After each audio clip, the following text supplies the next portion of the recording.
มันสวยงามอีหลีอ๋อพงศาลีก็ถือว่าเป็นอีกเมืองหนึ่งที่น่าสนใจหลายในอดีตที่ผ่านมาหันเป็นเทศบาลแขวงแต่ว่าปัจจุบันนี้เป็นได้ย้ายเทศบาลแขวงไปอยู่ที่เมืองบุญเหนือแต่เอิ้นว่ากินอายวัฒนธรรมประเพณีฮีตคองต่างๆพร้อมกับกินอายของสงครามพงศาลีหรือว่าเมืองพงศาลีก็ถือว่ายังเป็นเอกลักษณ์และเป็นสัญลักษณ์ของแขวงพงศาลีอยู่นั่นเองตอนนี้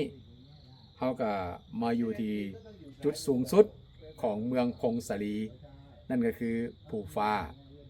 จุดแห่งนี้เป็นจุดที่มีความหมายและความสำคัญและความศักดิ์สิทธิ์ของคูบ้านคูเมืองของพงศาลีในการเดินทางมาเท่านี้เขาก็ได้มีหมู่เพื่อนติดตามมาทั้งเบิดอยู่2 คันน้ำกันและก็เขาก็พยายามที่จะเก็บเกี่ยวประสบการณ์และก็ซอกหาสิ่งที่เป็นอันซีนของเมืองพงศาลีแน่นอนล่ะภาพบรรยากาศต่างๆไม่ว่าจะเป็นตอนกลางคืนหรือว่าตอนเศร้าหรือว่าตอนสวยก็ยังคงความเป็นเสน่ห์และก็เป็นอันซีนของเมืองพงศาลีหากว่าหมู่เพื่อนสนใจในการที่จะเดินทางจากนครหลวงจันทร์มาแห่งนี้ก็สามารถที่จะเห็นได้การเดินทางของเรากับรถคู่ใจนั่นก็คือ Land Cruiser LC76 ก็ให้หมู่เพื่อนติดตามชมต่อไปว่าโจ Discovery กับ LC76 จะเดินทางท่องเที่ยวไปจุดใดของประเทศลาว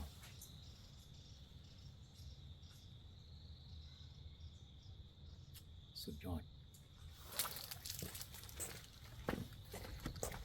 สุดไหมครับพี่สุดจริงๆใช่ไหมครับโอ้โหเป็นไงแล้วน้องเขียวอ่ะใช่ชื่อหนองเขียว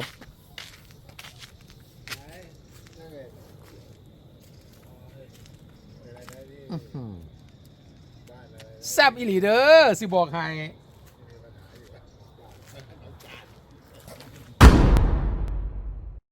สนับสนุนการเดินทางโดย